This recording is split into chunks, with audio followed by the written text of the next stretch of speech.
Assalamualaikum warahmatullahi wabarakatuh. Selamat pagi dan salam sejahtera untuk kita semua. Perkenalkan, saya dengan Akmal Syarudin, salah satu dosen dari Prodi S1 Kesehatan Masyarakat Universitas Tarumanagara Makassar. Pada kesempatan kali ini saya akan memaparkan mata kuliah yang saya ampuh, yaitu mata kuliah dasar-dasar gizi, yang mana mata kuliah ini merupakan mata kuliah inti dan berbobot senilai 2 SKS. Adapun deskripsi dari mata kuliah ini itu pada prinsipnya mencakup ilmu gizi dasar yang terdiri dari sejarah dan perkembangan ilmu gizi, yang mengelompokkan zat gizi, baik zat gizi makro maupun zat gizi mikro, kemudian keseimbangan energi, ya, perhitungan energi dan perhitungan status gizi. Selanjutnya dibahas pula terkait dengan pedoman umum gizi seimbang dan penerapannya di dalam kehidupan sehari-hari, serta bagaimana memberikan edukasi terhadap kelompok rentan gizi seperti itu. Adapun capaian pembelajaran mata kuliah dari mata kuliah dasar-dasar ilmu gizi ini, yaitu mencakup mahasiswa mampu menjelaskan terkait dengan ruang lingkup ilmu gizi, menganalisis masalah-masalah gizi, serta bagaimana pencegahannya. Nah, tentunya untuk mencapai capaian mata kuliah ini, mahasiswa diwajibkan untuk menempuh pembelajaran secara tatap muka di dalam kelas selama 14 kali pertemuan. Ya. Dalam perkuliahan kami menerapkan beberapa metode pembelajaran, yaitu metode diskusi, ya, ceramah, kemudian melalui studi kasus yang kami berikan di beberapa pertemuan seperti itu. Selanjutnya, media-media yang kami gunakan berupa PowerPoint, kemudian ada alat bantu seperti LCD, dan juga kami tampilkan video edukasi yang mana akan membantu mahasiswa dalam lebih memahami lagi terkait dengan materi yang disampaikan. Di awal perkuliahan, kami akan menampilkan RPS yang di dalamnya sudah ada CPL, capaian pembelajaran mata kuliah, ya, kemudian indikator-indikator pembelajaran selama 14 kali tatap muka, kemudian daftar referensi yang kami gunakan, ya. Dan tentunya selain dari menampilkan RPS, kami juga menampilkan kontrak kuliah, kemudian kriteria penilaian, sehingga ada kesepakatan dari para dan mahasiswa, ya, seperti itu. Nah, tentunya untuk mengukur tingkat ketercapaian, ya, kami melakukan adanya 2 tes, ya. Yang pertama tes formatif, yaitu tes yang dimana mengukur hanya satu pokok bahasan atau beberapa pokok bahasan yang terdiri dari tes uraian tertulis ataupun pemberian kuis. Selanjutnya kami juga berikan tes sumatif, yaitu tes yang mana penilaian yang dilakukan secara keseluruhan, ya, di akhir semester untuk menilai ketercapaian pembelajaran, ya, seperti itu. Nah, adapun evaluasi penilaian kami di akhir sesuai dengan bobot kriteria penilaian, yaitu pertama untuk kehadiran kami berikan bobot 20%, selanjutnya untuk tugas 20%, ujian tengah semester 30%, dan ujian akhir 30%. Baik, selanjutnya kami akan menampilkan cuplikan pembelajaran saya di dalam kelas. Untuk itu silakan menyaksikan. Baik, Assalamualaikum warahmatullahi wabarakatuh. Waalaikumsalam warahmatullahi wabarakatuh. Selamat pagi rekan-rekan mahasiswa semua. Pagi, Pak. Salam sejahtera buat kita semua, ya. Shalom. Gimana kabarnya hari ini? Luar biasa. Ya, oke, baik. Jadi pada hari ini kita akan melanjutkan pembelajaran kita, ya. Baik, sebelum saya memulai, saya mungkin absen dulu, ya. Jadi ini saya konfirmasi dulu nih kepada ketua tingkat. Ada yang tidak hadir, ya? Ada, Pak. Siapa deh? Sari, boleh? Berapa orang, ya? Cuma 2, ya? Ance, Darat Alfa. Apa, ya? Ya. Ini kemana nih Ance nih? Dalam konfirmasi, ya? Ada. Oke. Siapa lagi? Ovarika sakit. Ovarika sakit. Oke, sakit apa nih? Sakit apa nih? Bilang di Pak saya sakit. Oke, baik. Terima Sama kasih ya. Medina paling bawah. Oh iya. Itu ada konfirmasi? Saya apa ya? Iya. Oke, baik. Terima kasih ya. Jadi pada hari ini kita akan melanjutkan pembelajaran ya. Jadi pembelajaran kita mata kuliah apa? Gizi. Oke, sebelum saya mulai, mari bersama-sama kita berdoa ya. Berdoa sesuai dengan keyakinan kita masing-masing ya. Mari doa dimulai. Amin. Baik. Ya, sebelum saya mulai, silakan perhatikan slide di atas ya. Nah, saya akan tampilkan beberapa gambar. Silakan pilih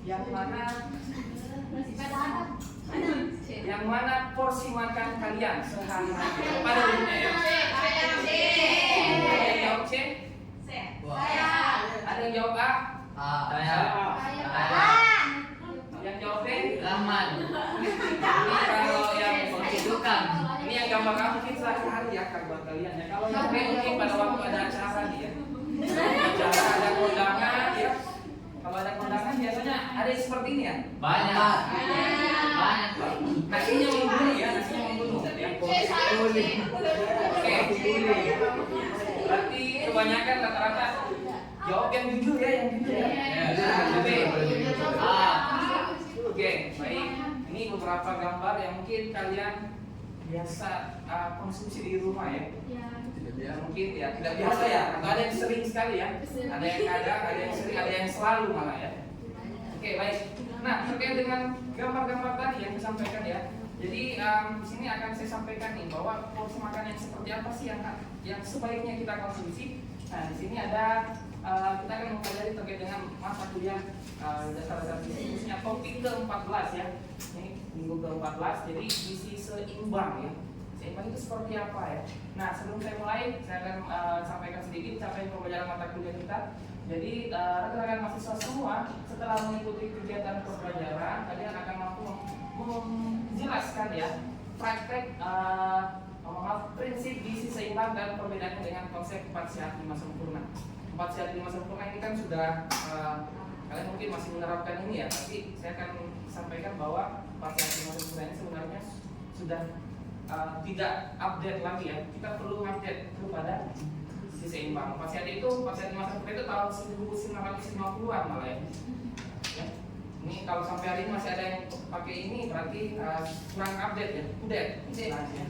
Nah, kemudian indikator pembelajaran kita ada 3 yang menjelaskan pengertian gizi seimbang, menjelaskan pilar-pilar gizi seimbang, dan kemudian membedakan gizi seimbang dengan konsep 4 sehat 5 sempurna. Ya, ini saya mau tanya dulu nih kepada rekan-rekan mahasiswa semua. Mari berpikir sejenak nih. Menurut kalian ya, kira-kira apa itu gizi seimbang?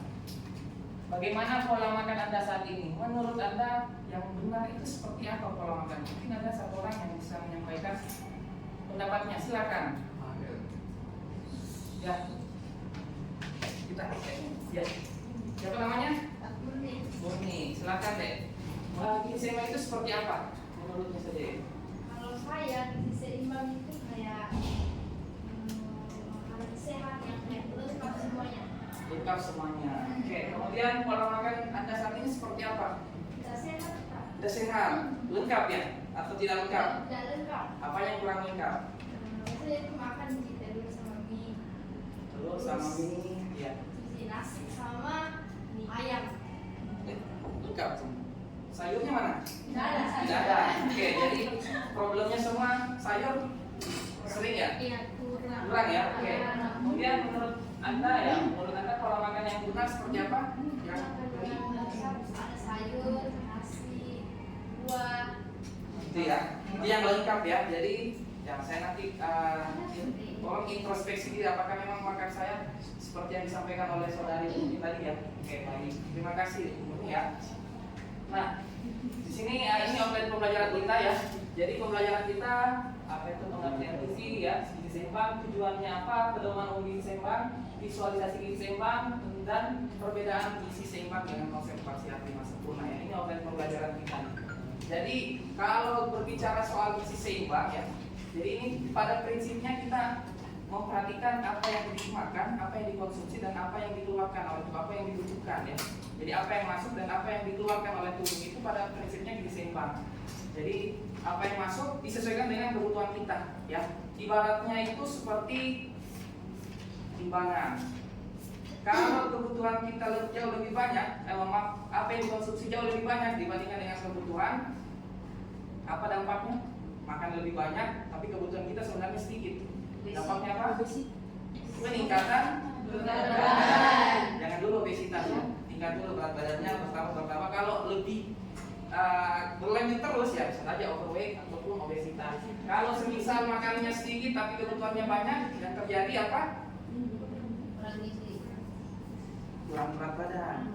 Berat badannya kurang nantinya ya. Jadi pada prinsipnya gizi seimbang adalah apa yang dikonsumsi dan apa yang dibutuhkan seimbang. Makanya kita yang diibaratkan sebagai timbangan seperti itu. Ini tujuan gizi seimbang. Apa sih tujuannya ya? Jadi ada nama di Indonesia. Jadi setiap negara itu mempunyai pedoman masing-masing, ya. Pedoman masing-masing. Kita di Indonesia ada namanya PUGS, Pedoman Umum Gizi Seimbang, berdasarkan Permenkes nomor 41 tentang Pedoman Umum Gizi Seimbang 2014, ya. Jadi di sini saya akan tampilkan video ya terkait dengan bagaimana sih itu gizi seimbang ya. Dan ini ada beberapa pilar ya. Kalau berbicara pilar itu fondasi ya. Nah ini kita mau disimak sama-sama, silakan disimak ya.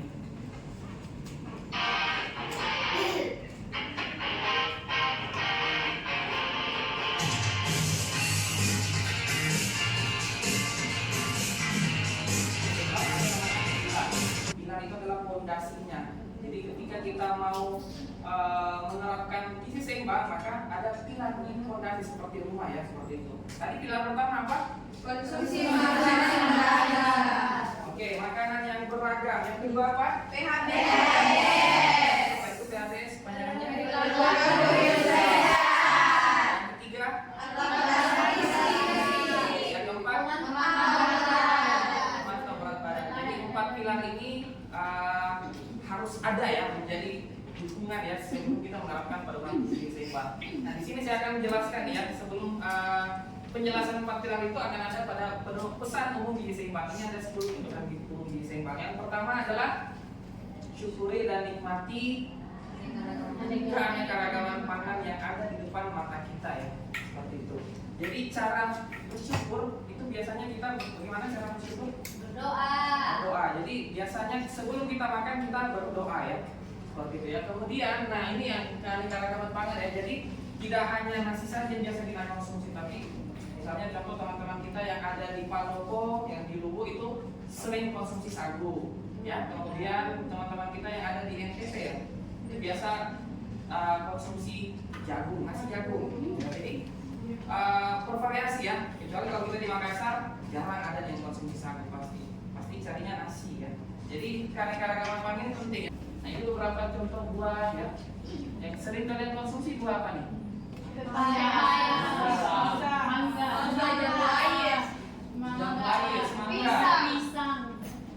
Yang biasa, kalau yang sering kan jarang kalian konsumsi ya. Yang biasa pisang ya.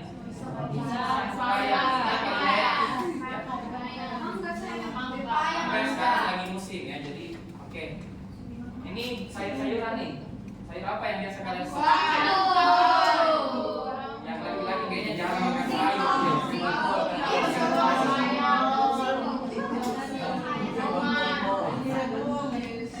Nah, kalau makan mungkin makan lalapan sayurnya timun ya, dan timun ya. Lalapan seperti itu. Jadi ini jenis sayur ya. Oke, lanjut. Nah, yang ketiga, lauk pauk protein tinggi. Protein tinggi, apa maksudnya nih protein tinggi? Jadi protein tinggi yang dimaksud adalah protein yang berasal dari hewani, protein hewani, ya. Jadi protein hewani ini mempunyai asam amino yang cukup lengkap ya dan mudah diserap. Jadi protein-protein yang bersumber dari hewan itu protein yang mudah untuk diserap oleh tubuh. Ya, kalau untuk anak-anak supaya tumbuh kembang, maka disarankan konsumsi protein hewani. Kalau protein nabati, apa contohnya protein nabati? Tempe, ya kacang-kacangan ya, kacang kedelai dan turunannya. Itu turunannya kedelai apa? Tempe, tahu ya. Nah, pangan nabati apakah dia bermanfaat? Bermanfaat ya. Bermanfaat itu apa? Karena keunggulannya dia mempunyai proporsi lemak yang tidak jenuh itu lebih banyak. Kemarin kan kita sudah sempat bahas ya, lemak jenuh, lemak tidak jenuh. Lemak jenuh itu banyak pada goreng-gorengan. Yang itu akan meningkatkan kolesterol. Lemak tidak jenuh ini yang akan menurunkan kadar kolesterol, menurunkan kadar LDL ya, meningkatkan HDL. Lemak baik dinaikkan ya, sehingga mengurangi kadar kolesterol. Jadi, oke, yang keempat, mengkonsumsi beraneka-ragam makanan pokok. Yang makanan pokok, karbohidrat lokal tadi saya sudah sampaikan bahwa teman-teman kita yang ada di Palopo sana ya konsumsinya sagu ya. Keanekaragaman pangan ini berkaitan dengan diversifikasi pangan ya. Diversifikasi pangan ada diversifikasi secara horizontal dan vertikal ya. Horizontal itu seperti ini ya. Diversifikasi pangan horizontal ya. Itu misalnya beras. Ya ini sagu ya. Apalagi yang biasa dikonsumsi singkong ya. Singkong ini namanya ubi, kalau kita ubi kayu ya. Tapi kalau di teman-teman kita yang ada di Jakarta wilayah barat sana singkong. Dia pokoknya kalau ubi jalan ya. Jadi kalau kita ke timur singkong itu ubi kayu ya. Singkong apalagi jagung, apalagi yang biasa dikonsumsi. Nah, kalau di vertikal itu contoh beras ini bisa diubah nih. Jadi tidak ini kalau ini secara horizontal ya, kalau vertikal itu kita ubah beras menjadi tepung ya. Nah sama di atas nih tepung beras ya. Kemudian kalau apa namanya singkong kita ubah jadi tepung. Jadi ini salah satu juga sumber makanan pokok ya. Jadi tidak hanya. Oke, lanjut nomor 5, batasi konsumsi manis, asin dan berlemak. Ya. Batasi manis, asin dan berlemak. Ya. Manis itu tidak boleh lebih dari 50 gram atau 4 sendok makan.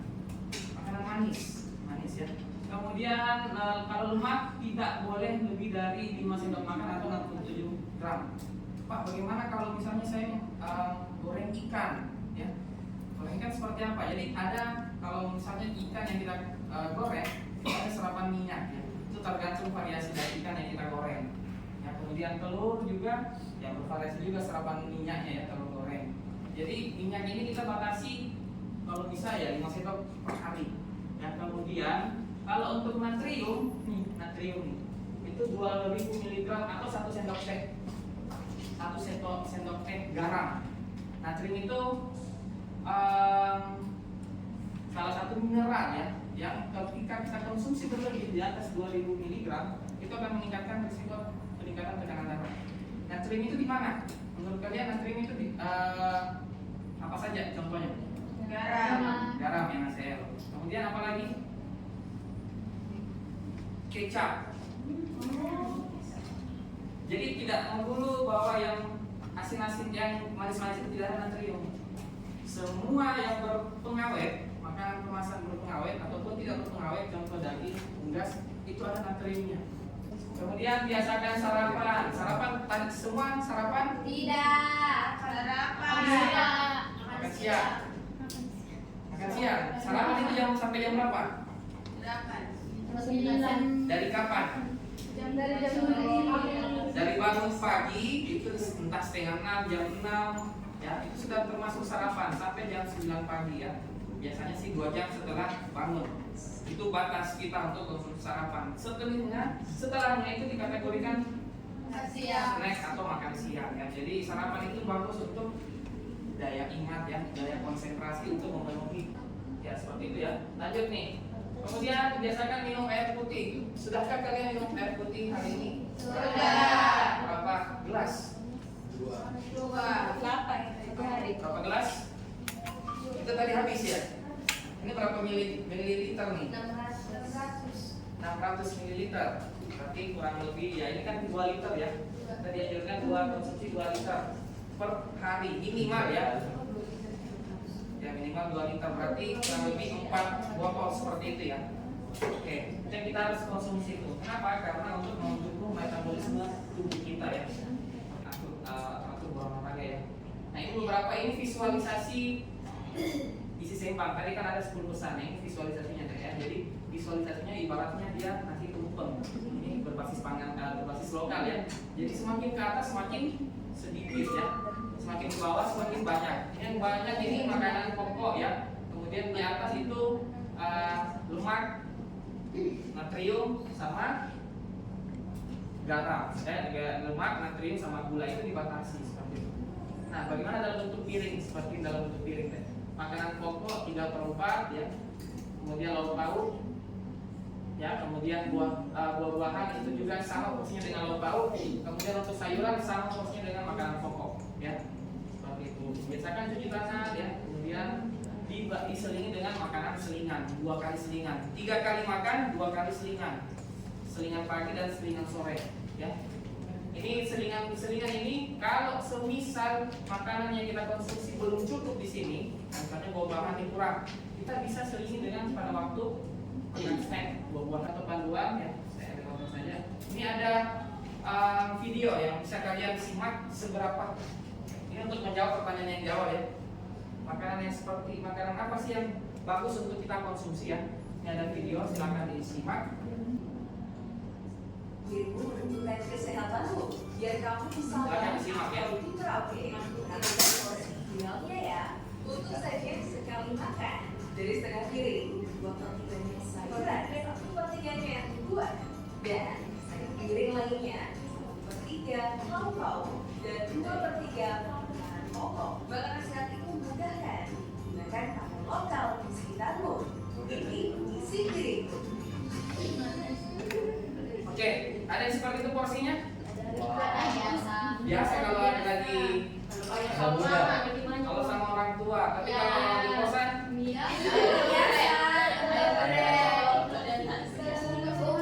kita deh biasa seperti itu makanannya jarang. Kalau sama orang tua biasa gitu ya. Saya masa sempurna, ada namanya Bapak Gizi Indonesia kurang lebih tahun 50-an ya. Itu Bapak Prof Purwo Sudarmo. Jadi beliau memperkenalkan konsep 4 sehat 5 sempurna ya. Jadi 4 sehat 5 sempurna, 4 sehat, 1 susu ya. Tidak sempurna kalau tidak ada susu. Ya, seperti itu. Ya, kemudian di tahun 2009 itu akan disempurnakan menjadi pedoman umum gizi seimbang. Jadi kalau kalian masih menerapkan konsep 4 sehat 5 sempurna berarti kalian 4 tahun lalu ya, tahun udah ya, kurang update seperti itu. Nah, ini konsep 4 sehat 5 sempurna dan gizi seimbang. Silakan disimak baik-baik gambarnya ya. Ya, silakan diambil satu kertas nih, kemudian catat ya. Amati gambar kedua pedoman di atas. Nomor 1, identifikasi pesan gizi seimbang dari keduanya, tuliskan perbedaannya. Silakan, saya berikan waktu kurang lebih 3 sampai 5 menit. Oke, sudah ya, 3 menit ya. Oke, mungkin ada satu orang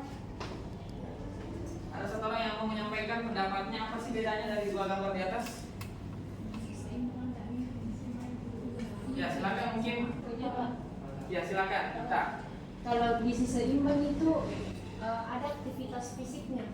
Oke, 1. Bagus nih. Terus ada mineralnya, airnya. Air yang dibutuhkan ya. Berapa liter? 19. 8 Berapa liter? 18. 18 atau 2 liter. Oke, apa lagi? Apa lagi?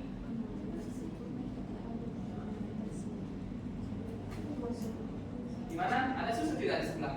Ada. Sini. Ada. Ada susunya? Dia Iya, pasti Pak. ada. Dua. Putih. Ada ya? Ada. Ini dia makanan pokok ya, sayur buah ya, ini sumber protein. Oke, apa lagi? Nah, di sini susunya besar nih, gambarnya di sini. Sekarang juga besar. Oke. Untuk menjawab pertanyaan di atas silakan ditulis ya. Tulis sampai nanti dikumpulkan ya. Yang pertama pesannya adalah kalau 4 sehat 5 sempurna, konsumsi nasi, lauk pauk, sayur buah dan susu sebagai penyempurna. Harus ada susu 1 kali makan. Ya. Nah, bagaimana kalau mereka yang tidak suka susu? Bagaimana mereka yang yang alergi protein susu sapi, maka gizi seimbang susu itu bukan penyempurna ya. Susu itu sebagai bisa digantikan dengan sumber makanan yang lain ya. Sampai sini ada yang mau ditanyakan? Kita? Ya, silakan. Ada tadi itu yang pilar Gizi seimbang. Iya. Piring pola apa? Yang 4 5 sempurna Ya. kan beda-beda negara. Itu setiap negara itu beda pilarnya. Oke, good, terima kasih deh ya. Nah, ya lanjut. Terus apa kalau beda apa yang membedakan? Kenapa membedakan padahal kita semua kayak makhluk hidup yang Sama. iya. Nah, ini bagus nih pertanyaannya kita ya. Jadi setiap negara kan punya pedoman umum gizi masing-masing ya. Kita dikembangkan berdasarkan keanekaragaman budaya dan pangan lokal yang ada ya. Jadi Indonesia menerapkan dia isi piringku. Nah, terkait dengan pertanyaannya ini bagus nih untuk memperkaya khasanah kita ya. Maka ini tugas tambahan nih buat kalian teman-teman semua ya. Jadi pertama, coba cari nih pedoman umum pedoman gizi ya di berbagai negara. Ini pertama Kanada, Korea, Spanyol, Australia. Jadi masing-masing punya pedoman. Nah ini untuk menjawab itu kalian nanti cari sendiri ya, cari untuk memperkaya. Nanti akan setiap kelompok itu terdiri dari ini kan 30-an orang ya, kurang lebih ada 7 ya, 7 orang dari satu kelompok ya, untuk mencari topik-topik seperti ini. Jadi tugasnya apa? Tugasnya coba kaji ya, pedoman umum dari Kanada seperti apa ya. Kemudian apa sih perbedaannya antara Indonesia dan Kanada, contoh seperti itu ya. Untuk evaluasi ya, untuk pembelajaran kita, kira-kira sih apa saja yang Anda kuasai dari materi hari ini? Bisa disampaikan mungkin apa sih yang kalian kuasai pada materi hari ini ya? Mungkin ada satu orang dari perwakilan sebelah kiri saya.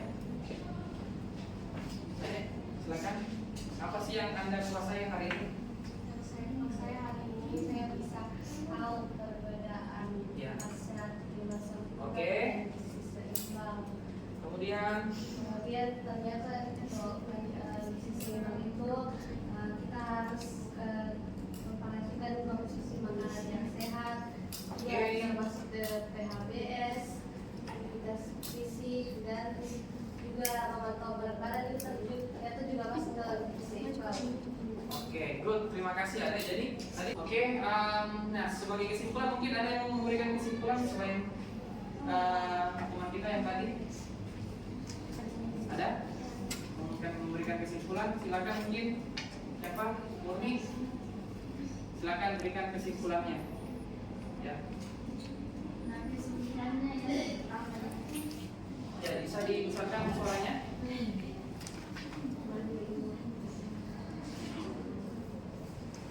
Apa sih ya? Ya.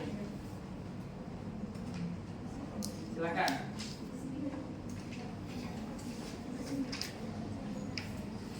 ada 4 pilar gizi seimbang. Ya. Pertama itu konsumsi makanan beragam, kedua PHBS, yang ketiga melakukan aktivitas fisik, dan keempat memantau berat badan. Terus di sini ada pesan gizi seimbang. Yang pertama itu syukuri dan nikmati, yang kedua banyak sayur dan buah, yang ketiga lauk protein tinggi, yang kedua dalam hewani, yang ketiga itu yang keempat protein hewani dan nabati, yang kelima biasakan mengonsumsi aneka ragam makanan pokok, yang keenam batasi konsumsi manis, asin dan lemak, itu gula lebih dari 50 gram atau 4 sendok makan, yang kedua natrium 2000 mg atau 1 sendok teh, yang ketiga itu lemak atau minyak 67 gram atau 5 sendok makan, yang ketujuh biasakan sarapan, yang kedelapan biasakan minum air putih minimal 2 liter per hari, yang kesembilan biasakan membaca label pada kemasan tangan. Oke, terima kasih ya saudari Murni ya. Jadi apa yang disampaikan oleh teman kita ini luar biasa ya. Beri aplaus dulu ya buat. Oke, terima kasih banyak atas kesempatan dan kehadiran dan atensi rekan-rekan mahasiswa semua untuk mengikuti perkuliahan kita pada siang hari ini. Terima kasih banyak. Akhir kata, bila taufiq wal hidayah. Wassalamualaikum warahmatullahi wabarakatuh.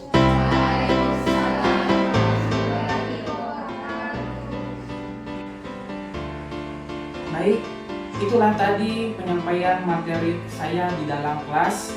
Semoga bermanfaat. Saya ucapkan banyak terima kasih. Assalamualaikum.